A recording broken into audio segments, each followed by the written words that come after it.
plusieurs sujets. Donc aujourd'hui, on va voir le premier sujet.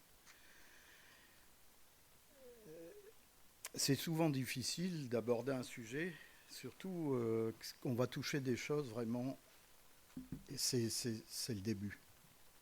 Si on n'est pas passé par là, vous pouvez quitter l'église, ça ne sert à rien. On a chanté tout à l'heure, qui veut ressembler à Jésus-Christ? Qui veut ressembler à Jésus-Christ ce matin? Ah, Michael, il ne veut pas apparemment. Qui veut ressembler à Jésus-Christ? Alors je vois tout le monde lève sa main. Moi aussi, il fut un temps, je voulais ressembler à Jésus-Christ. Non, c'est pas qu'il y a du boulot, il y a une chose à faire et souvent on l'oublie. Les choses anciennes sont passées, je fais toutes choses nouvelles. Des fois on réfléchit sur ce verset, on se dit mais qu'est-ce qu'il a bien voulu dire? Qu'est-ce qu'il a bien voulu dire?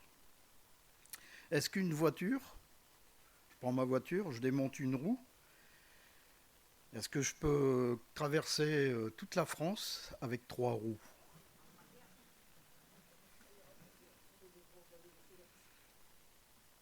Ça va être dur, hein, je pense que ça va être dur. Hein. Et pourtant, vous êtes bien dans une voiture, vous êtes d'accord avec moi? Vous êtes dans une voiture, vous mettez le contact, le moteur tourne. Et c'est quand vous commencez à rouler que vous apercevez qu'il y a un très très grave problème. Qui veut l'Esprit de Dieu ici? Un seul. Alors vous allez dire, mais je ne sais pas où il veut en venir. L'un des malfaiteurs crucifiait l'injurié, disant « N'es-tu pas le Christ? Sauve-toi toi-même et sauve-nous » Mais l'autre le reprenait, disait « Ne crains-tu pas Dieu, toi qui subis la même condamnation? Pour nous, c'est justice, car nous recevons ce qu'ont mérité nos crimes. Mais celui-ci n'a rien fait de mal. »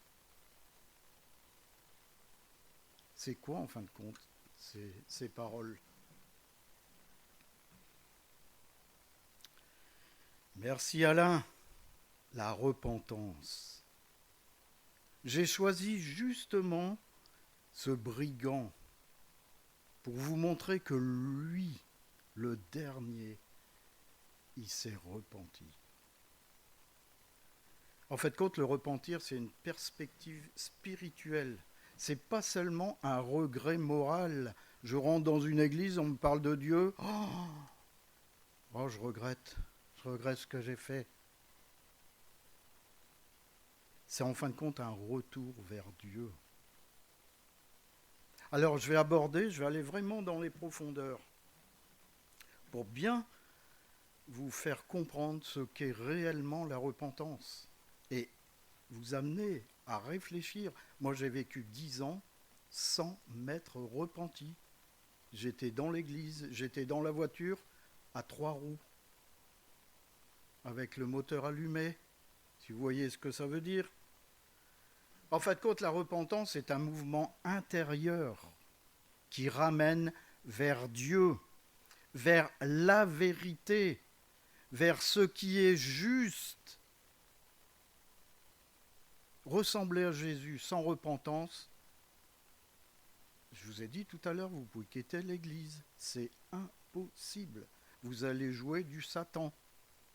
Vous allez imiter les choses chrétiennes. Vous ne recevrez jamais le Saint-Esprit sans cette repentance. Je suis désolé de vous le dire. Littéralement, ça veut dire changer de direction, changer de cœur, se tourner vers Dieu. Vaste programme. Mais bien sûr, après j'ai réfléchi, je me suis dit, mais on confond souvent des choses. On confond avec la honte la culpabilité. Donc on va voir ces 3 points, la honte, la culpabilité, bien sûr, et la repentance. La repentance dont je vais parler, là, c'est la repentance dans la vie de tous les jours. Vous savez, on parle souvent de repentis, des fameux criminels qui se sont repentis. Voilà, ils vont voir la police, ils déballent tout, parce qu'ils se disent, mais j'ai une vie affreuse, il faut que je dise un jour la vérité. En fait, compte, c'est 3 expériences qui sont souvent confondues, mais totalement différentes. La honte, je suis mauvais.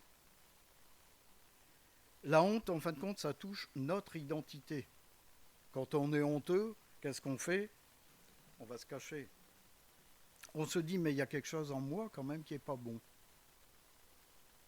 Et qui provoque justement cette honte. Elle porte sur l'être, c'est-à-dire sur nous, pas sur l'acte qu'on a fait. Elle pousse à se cacher, à disparaître, à se retirer du regard des autres. Elle isole.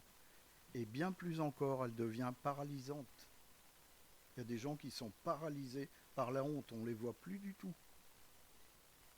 Par exemple, on fait une erreur dans le travail, au travail, et on se dit, je suis vraiment nul, je ne vaux rien du tout. Et on disparaît. Donc la honte attaque l'identité. La culpabilité. J'ai fait quelque chose de mauvais quand même. Voilà, on est coupable. J'ai fait quelque chose de mauvais. Ou alors, ce que j'ai fait n'est pas juste. En fin de compte, on reconnaît une faute objective. Elle signale un écart entre nos actes et nos valeurs, c'est-à-dire ce qu'on pense nous, de nous. On pense à être quelqu'un de bien, et puis d'un seul coup, on s'aperçoit qu'on a fait quelque chose qui n'est pas bien. On se dit, mais en fin de compte, je suis coupable. Elle pousse, en fin de compte, à réfléchir, à réparer. Elle n'implique pas forcément qu'on soit mauvais. Vous voyez, on n'est pas forcément mauvais quand on fait une bêtise. Alors, en fin de compte, c'est simplement qu'on a mal agi. Tu te dis, j'ai blessé quelqu'un, je n'aurais pas dû agir ainsi. La culpabilité, en fin de compte, ouvre la porte sur notre responsabilité. Là, je parle toujours dans le milieu, dans la vie de tous les jours. Mais qu'est-ce qu'on peut s'apercevoir, en fin de compte, que c'est ces deux actions, ces deux expériences, elles ne nous amènent absolument pas sur un changement radical dans notre conduite. Vous avez des gens, toute leur vie, seront coupables. Vous avez des gens, toute leur vie, ont honte. Mais en fin de compte, ils ne vont pas changer. Le 3e point, la repentance. Je veux changer.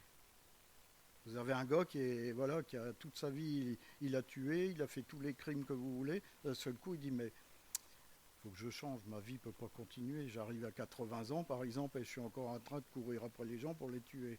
Je veux changer, c'est ce qu'on appelle un repenti. C'est un mouvement intérieur, volontaire, une transformation. Elle dit, en fin de compte, je reconnais ma faute. Et aujourd'hui, j'en souffre. Et je choisis d'agir autrement. Bien sûr, dans la vie de tous les jours, c'est impossible. C'est-à-dire que vous avez des gens, ils vont changer, mais ils ont toujours le fond mauvais. Elle part souvent de la culpabilité, mais jamais de la honte. C'est-à-dire qu'on se sent coupable, mais on n'en est pas honteux, puisque c'était notre vie. Elle implique un regret actif, c'est-à-dire je regrette vraiment ce que j'ai fait. Et ce n'est pas un sentiment. Il y a un désir de séparation et de changement radical de conduite. Un désir. Et elle se tourne vers l'avenir pour ne plus recommencer. J'ai blessé quelqu'un, je veux comprendre, réparer si possible et ne plus recommencer. En fin de compte, la repentance, ça nous amène à la maturité. On devient responsable. Alors une manière de les distinguer, la honte, je me cache. La culpabilité, je reconnais. Et la repentance, je me relève et je change. Vous voyez maintenant que c'est facile de comprendre la repentance par rapport à la honte et la culpabilité. La repentance n'est pas un ressenti, un sentiment à l'égard de soi, mais c'est un ressenti à l'égard de ceux que l'on a blessés par nos paroles, nos actes ou nos attitudes. Maintenant, on va aller dans le dur. Comment je ressens le besoin de changer par rapport à Dieu? Comment je prends conscience de ce que je suis devant Dieu, de ma faute devant Dieu? Comment puis-je faire demi-tour? Vous posez la question à quelqu'un, vous l'amenez, vous évangélisez, vous lui dites, mais en fin de compte, tu es un grand pécheur. Il faut te repentir devant Dieu. Mais moi, j'ai jamais rien fait de mal, j'ai jamais tué personne. Ça vous est jamais arrivé?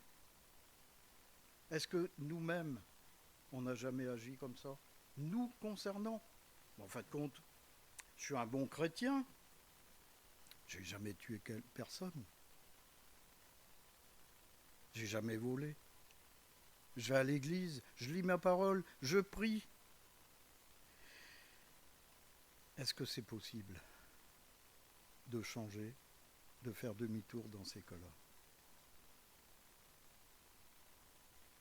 Je vous pose la question parce que de nous-mêmes, c'est strictement impossible. Seule la puissance de l'Esprit de Dieu nous amène à faire ce demi-tour dans notre vie. Alors vous allez dire, mais je ne comprends pas. Si j'arrive devant Dieu, c'est qu'il m'a appelé, c'est qu'il m'a parlé. Mais en fin de compte, et là je vais en venir plus loin, c'est la foi qu'on reçoit qui nous pousse à la repentance. En fin de compte, la repentance, c'est plus c'est une transformation plus qu'un simple regret. C'est pas seulement un sentiment, c'est un mouvement intérieur, un processus, c'est pratiquement une métamorphose morale. Et on peut la comprendre au travers de ces 3 temps. Le premier, la lucidité, en Psaume 51, verset 5. Vous savez, c'est le moment où Nathan vient voir David et il le met en face de sa faute. Parce que David, il vivait, il était roi, il avait tué une personne, il avait fait tuer une personne pour récupérer sa femme. Mais il vivait normalement. Combien d'entre nous ont vécu comme ça? On vit normalement. On loue le Seigneur, on dit Seigneur, je veux t'appartenir, je veux te ressembler. Il y a juste un petit hic. Psaume 51, verset 5, car je reconnais mes transgressions et mon péché est constamment devant moi. J'ai péché contre toi seul et j'ai fait ce qui est mal à tes yeux, en sorte que tu seras juste dans ta sentence, sans reproche dans ton jugement. C'est clair. Il a entendu la parole de Dieu. Il a entendu Nathan qui lui a dit, mais tu es cet homme-là. En fin de compte, c'est le moment où on voit clairement ce qu'on a fait. Sans excuse, sans fuite, sans maquillage. C'est-à-dire que oui, je prends conscience devant Dieu que je suis mauvais. On cesse de se raconter des histoires. Je suis un bon chrétien, j'ai été baptisé. C'est quelqu'un qui a vécu ça, qui vous en parle. J'ai été baptisé, jamais repenti.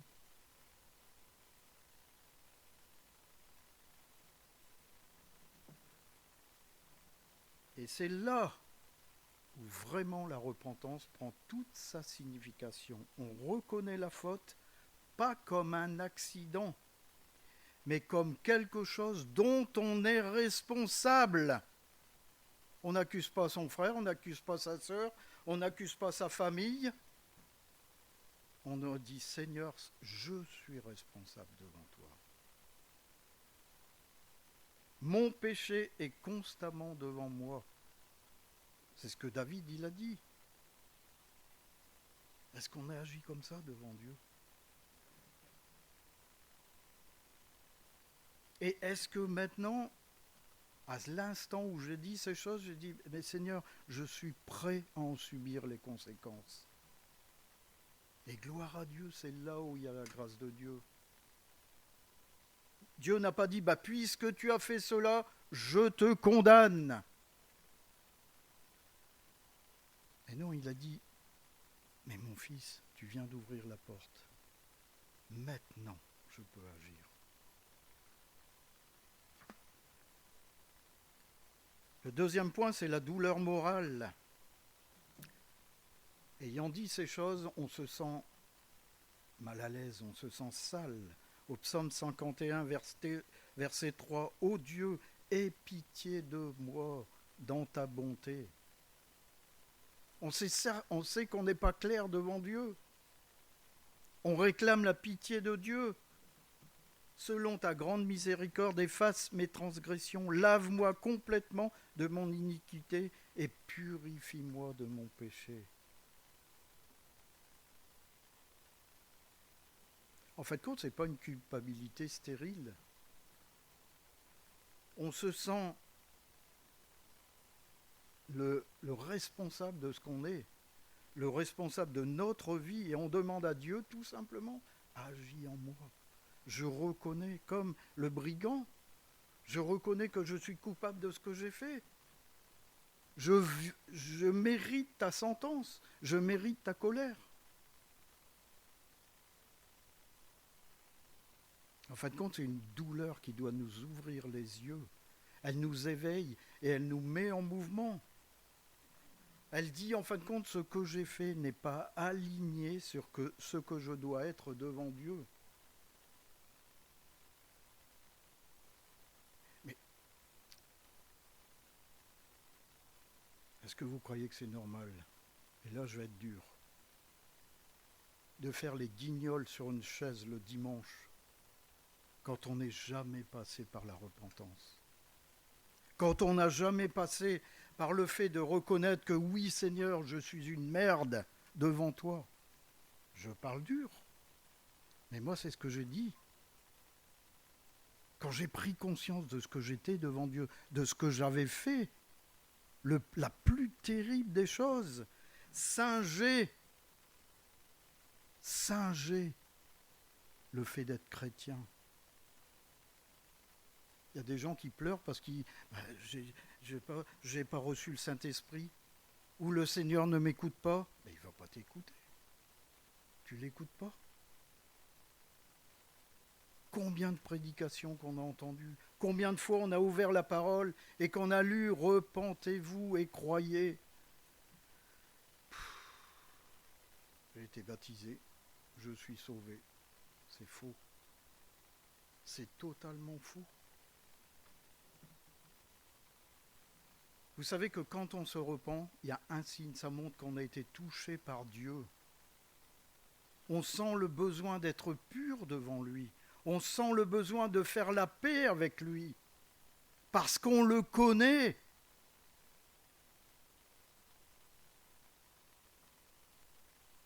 Et si tu viens faire le guignol le dimanche ici, c'est ce que j'ai dit au début, tu peux sortir.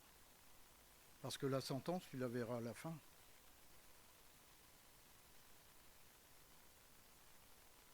Vous savez, on est tous là à dire, c'est bizarre, j'ai l'impression que c'est la fin des temps. Et Michael l'a encore rappelé la semaine dernière. Il y a des gens qui prêchent encore la prospérité. Mais on ne prêche pas la repentance, on ne prêche pas le pardon, on ne prêche pas l'orgueil. Et après, on va se pointer devant Dieu, on va lui dire, voilà, Seigneur, j'étais à l'église tous les dimanches. Le Seigneur va dire, il ne va pas le dire comme ça, il va le dire très doucement. Il va lui dire, mais dégage, je ne te connais pas.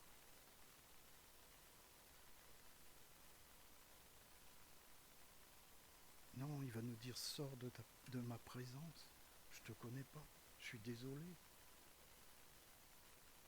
Parce qu'il doit sentir son odeur au travers de nous. Il doit voir son image au travers de nous. Vous avez beau prier, je veux ton esprit, je veux la sagesse, je veux ceci, je veux cela, mais le Seigneur te dit, mais attends, t'es plein. T'es plein.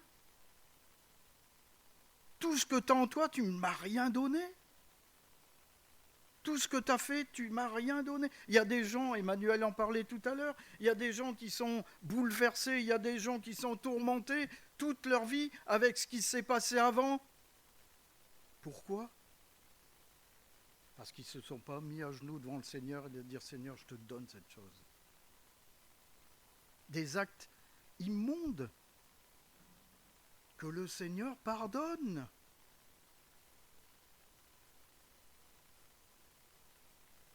Alors vous les voyez pleurer. Il s'est passé ça dans ma vie. Il y a 25 ans.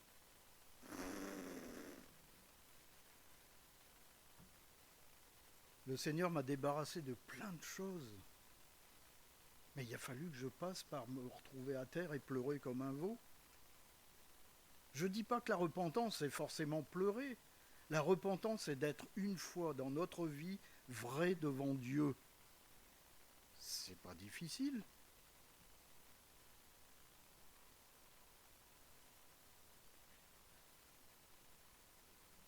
En fin de compte, la repentance, ça nous amène à faire la paix avec lui. C'est pas que lui, il est méchant, c'est que moi, je suis nul. C'est moi, je vaux rien. Et je le reconnais devant Dieu. Mais j'oublie une chose, c'est que lui m'aime déjà. Vous comprenez la différence ? C'est pas qu'il faut faire cela expressément, non, c'est que Dieu veut nous entendre. Il veut nous entendre. Et le troisième point, on en revient tout naturellement, quand on a fait ces choses, vient tout simplement la conversion. Psaume 51, versets 14 à 17. Rends-moi la joie de ton salut, et qu'un esprit de bonne volonté me soutienne. J'enseignerai tes voies à ceux qui les transgressent. Vous voyez, de pécheurs, on annonce les oracles de Dieu. Et les pécheurs reviendront à toi, ô Dieu, Dieu de mon salut. Délivre-moi du sang versé, et ma langue célébrera ta miséricorde. Seigneur, ouvre mes lèvres, et ma bouche publiera ta louange. Conversion, ça veut dire changer de direction. Vous voyez, l'attitude est totalement différente. David vient de reconnaître. Il sait que sans l'intervention de Dieu, il est perdu. Alors la repentance authentique implique un engagement, ça veut dire demander pardon. Non seulement à Dieu, mais à tous les gens à qui on a fait mal. Ça, surtout, ne pas l'oublier. C'est la prochaine prédication, qui est une cause naturelle de la conversion, le pardon. Je ne vais pas commencer à vous en parler, mais celui qui ne pardonne pas aujourd'hui, je suis désolé de vous le dire, mais c'est qu'il n'est pas converti. Absolument pas. C'est agir autrement. Oui, j'agis comme Jésus-Christ. Parce que je ressemble à Jésus-Christ. Parce que je viens de recevoir l'Esprit de Christ. Parce que c'est la foi, et on va le voir tout à l'heure, parce que c'est la foi qui m'a poussé à la repentance. Devenir quelqu'un d'honnête, sincère et pur devant Dieu. C'est ça. Il fallait bien en parler, ce que la repentance n'est pas. Ce n'est pas de l'auto-flagellation. Ah, je suis mauvais, je suis mauvais, je suis mauvais. Ça ne sert à rien. Vous pouvez faire ça toute votre vie, ça ne sert à rien. Ce n'est pas un discours pour se faire pardonner. Vous savez, la belle musique, Seigneur, tu es bon, Seigneur, tu es grand. Ça ne sert à rien du tout. ça sert à rien. C'est pas un rituel non plus qui est complètement vide. Ah, je dois passer par le repentant, je le fais. Je m'assois, je pleure 2 minutes, et voilà, c'est fait. C'est pas non plus un simple « Ah Seigneur, je regrette ». Et puis on passe à autre chose. En fin de compte, la repentance, elle est créative. Ce qui sort de nous vient de Dieu. En fin de compte, elle produit un humain plus vrai. Et on le verra à la fin, on vit à ce moment-là dans la vérité. Et c'est à ce moment-là que nos yeux s'ouvrent. Il y a des notions comme responsabilité personnelle devant Dieu. Est-ce qu'on se sent responsable devant Dieu, là, ce matin, maintenant? De ce qu'on a fait la semaine dernière? De ce qu'on a peut-être fait ce matin? De ce qu'on envisage de faire la semaine prochaine? La réparation au travers de la repentance, faire la paix avec Dieu. Et surtout, la réconciliation avec soi-même. Se sentir justifié. Vous recevez la paix de Dieu. C'est un levier pour une maturité spirituelle. Sans repentance, c'est impossible de mûrir spirituellement. Dans notre vie personnelle, c'est un élément fondateur. Parce que elle nous pousse à dire maintenant, je ne veux plus être celui que j'ai été. Et vous allez voir que quand vous avez ça dans votre tête, naturellement vous levez les yeux vers Jésus-Christ. Parce que vous savez qu'il n'y a que lui qui vous tiendra dans cette position. Celui qui va commencer à baisser les yeux retombe. C'est une prise de conscience et un début de liberté. La liberté, on l'a en qui? En Jésus-Christ. C'est à ce moment-là, effectivement, que vous recevez l'Esprit de Dieu. Pas avant. Pas lors du baptême. C'est à la conversion. Galates 5.1, c'est pour la liberté que Christ nous a affranchis. Demeurez donc fermes et ne vous laissez pas mettre de nouveau sous le joug de la servitude. Retenez cette dernière partie, parce qu'on le verra plus tard. Ensuite, quand on prend Pierre, qui a déclaré en Acte 3.19, c'est subtil, hein? La parole nous l'explique bien. Repentez-vous donc et convertissez-vous pour que vos péchés soient effacés, afin que des temps de rafraîchissement viennent de la part du Seigneur. Il n'a pas dit croyez et repentez-vous, on est bien d'accord, hein? Il a dit repentez-vous et convertissez-vous, changez de direction.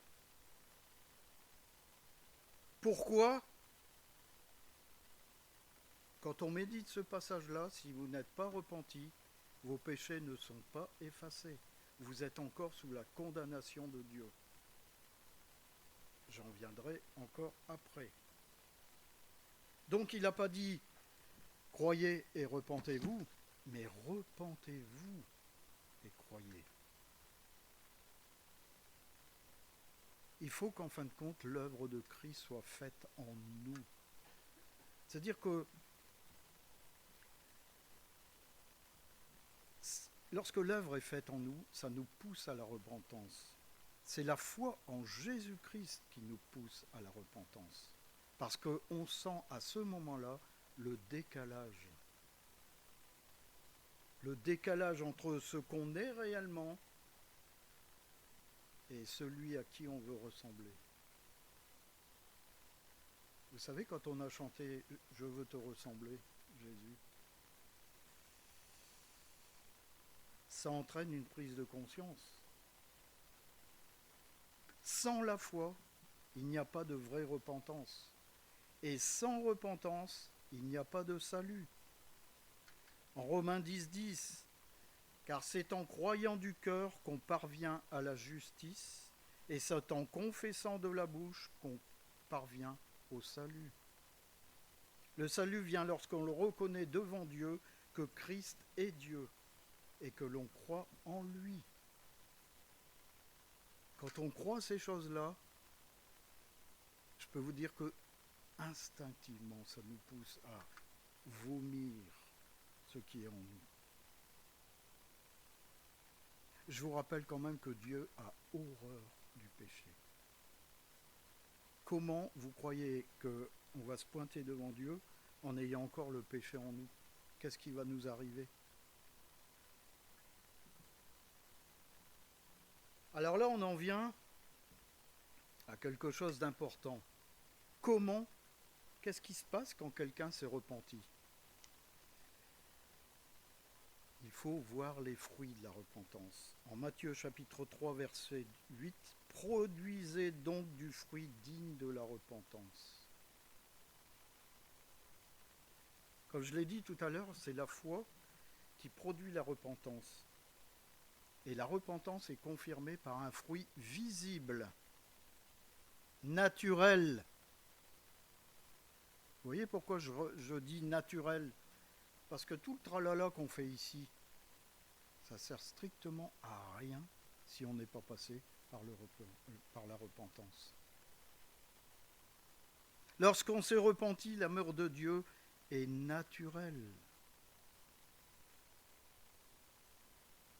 C'est un changement complet, en fin de compte, dans le comportement et dans la marche. C'est ce qu'on appelle la conversion. Les choses anciennes sont passées, vois, je fais toutes choses nouvelles. Là, cette phrase prend toute sa signification maintenant. En fait, compte, la foi nous fait comprendre la grandeur de Christ, le fait de se sentir sale devant lui, et surtout la puissance de la grâce qui émane de son sacrifice. On comprend qui est réellement Jésus-Christ. En fait, compte, dans ce cadre-là, la repentance signifie un changement radical de conduite. L'accent est mis sur la pensée ou la façon de voir les choses de Dieu. Et vous savez quoi, l'issue de ça? C'est quoi? Un rejet total du péché. Et un renoncement à soi-même. Vous vous rappelez que je vous ai demandé de garder la dernière partie et ne vous laissez pas mettre de nouveau sous le joug de la servitude. Fuir le péché. Galates 5:1. Mais attention, il y a un jugement individuel inexorable qui va atteindre ceux qui auraient dû porter du fruit. Nous tous ici. Nous tous qui, je vais me mettre dedans, soi-disant, sommes enfants de Dieu. Je dis bien, soi-disant, sommes enfants de Dieu. Il y a un jugement. On aurait dû porter du fruit. Et on n'en porte pas parce qu'on ne s'est pas repenti.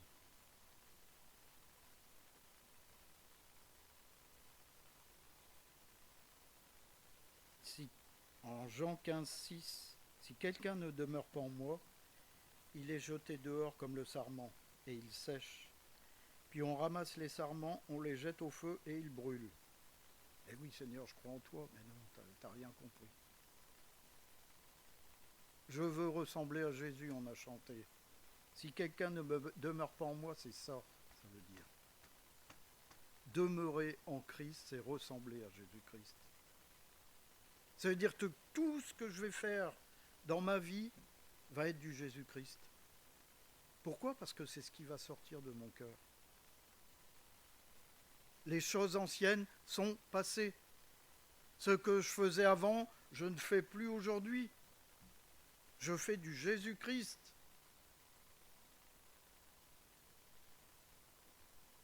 Le sarment qui ne produit pas de fruits est déclaré sans vie par Dieu. Donc il est coupé et jeté pour être brûlé. On parle ici des personnes qui se disent chrétiennes, mais qui, comme Judas, ne sont pas véritablement sauvées et qui, par conséquent, vont subir la colère de Dieu et le jugement de Dieu. Tout comme le sarment qui est mort, la personne sans Christ est morte sur le plan spirituel et donc sera livrée au châtiment éternel. La repentance, en fin de compte, elle doit nous amener à tourner nos yeux vers Christ et lui faire confiance. Mais avant ça, il faut cette prise de conscience. Il faut reconnaître que peut-être on n'est jamais passé par la repentance. Vous savez, comme David, quand il a pris conscience de sa faute, qu'est-ce qui est arrivé? Il s'est effondré. Devant Nathan, il s'est effondré. Lorsqu'il a découvert l'horreur de ses agissements, il s'est littéralement effondré. Il a pris conscience de ce qu'il avait fait. Il a pris conscience qu'il s'était éloigné de Dieu.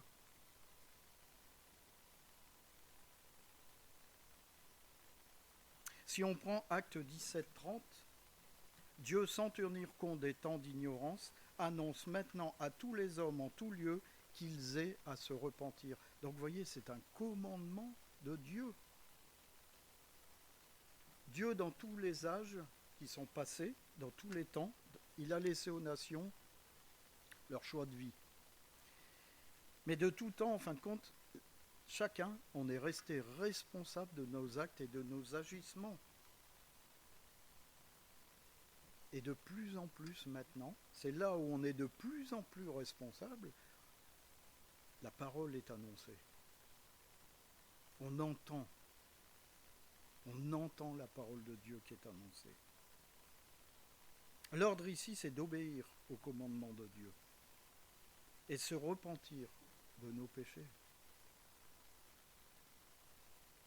Celui qui n'est pas passé par cette réelle repentance ne peut pas prétendre avoir connu la conversion et demeurer en Christ. Et de ce fait, il est encore sous la condamnation de Dieu. C'est une vérité. Comment le savoir? Comment on le sait?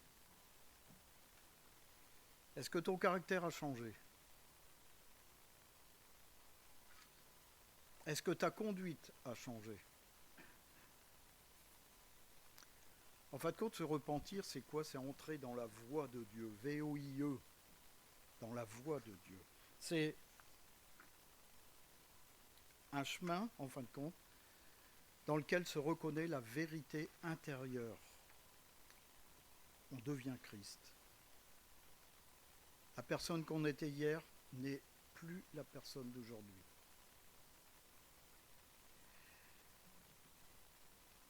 Cette voie met le doigt sur ce qui doit changer. En fait, compte, c'est Dieu qui met le doigt sur ce qui doit changer. Mais en aucun cas, Dieu écrase. Il pointe. Il révèle en fin de compte ce qui est juste. Si tu te sens condamné sur certaines choses, c'est Dieu qui le pointe. Même si Dieu sait que c'est inconfortable. La voix VOX de Dieu convainc.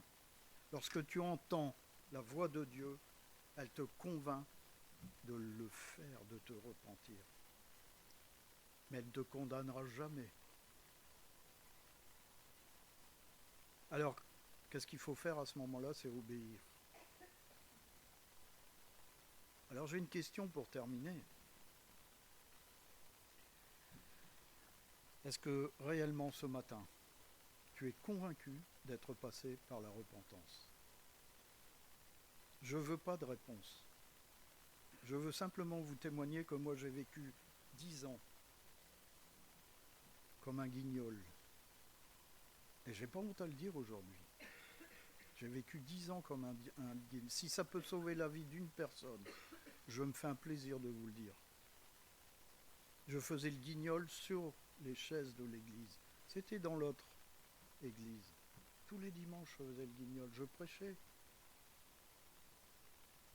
Et je glorifie Dieu parce qu'un jour, il m'a attrapé, il m'a dit, viens, maintenant, fais ce qu'il y a à faire. Règle ta vie, il m'a dit. Il y a des gens qui disent, ouais, mais on n'a jamais entendu Dieu parler. Je l'ai entendu distinctement. Règle ta vie. Il a fallu que je passe par me confier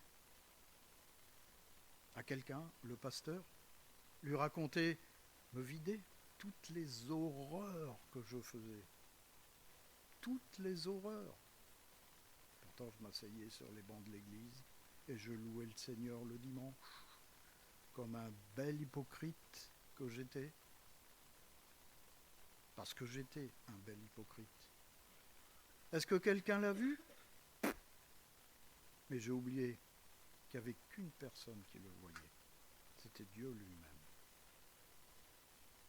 Dieu viendra toujours vous chercher. Il vous le dira une fois, il vous le dira deux fois, il vous le dira deux fois, trois fois. Est-ce que tu t'es repenti? Si tu n'obéis pas, il va dire comme la fameuse histoire, mais je t'ai envoyé les pompiers, tu n'as pas voulu.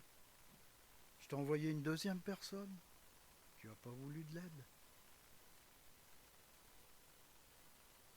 Le Seigneur va te dire, mais plusieurs fois je t'ai parlé, jamais tu n'as obéi. Vous savez, moi, les plus beaux vœux que je puisse vous faire, c'est si ce n'est pas fait, repentez-vous. Ça, c'est mes vœux pour 2026. Repentez-vous. Et vous savez, il y a des gens qui disent, oui, mais bon, quand on est en Christ, on ne pêche plus. Tous les jours, on a à se repentir. Tous les jours. Et je vais vous dire une chose, c'est que la repentance, en fin de compte, nous amène au pardon de Dieu. Et c'est ce qu'on va voir la prochaine fois.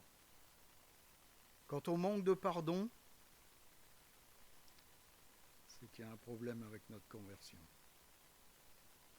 Je vous laisse sur ces paroles, mais surtout, si vous sentez que vous n'avez réellement pas donné tout ce que vous avez dans votre cœur au Seigneur, moi je vous invite franchement à le faire.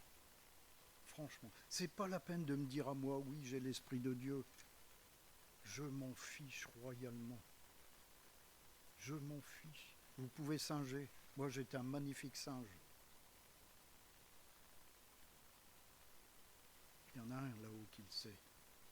Et je ne vous souhaite pas qu'il vous dise un jour, sors parce que je ne te connais pas. Réfléchissez sur ces choses. Demandez au Seigneur de vous éclairer. Et si vous le faites, vous allez voir, vous allez avoir un début d'année retentissant. Parce que vous allez sentir quelque chose. Vraiment, partir. On va prier.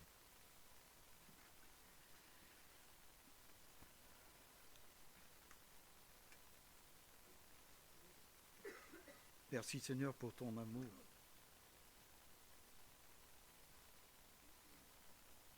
Seigneur, on ne saisit pas souvent ton amour. On ne comprend pas pourquoi tu nous aimes et parfois on s'excuse, on dit, mais on s'excuse des choses qu'on fait, ben, c'est rien, le Seigneur m'aime.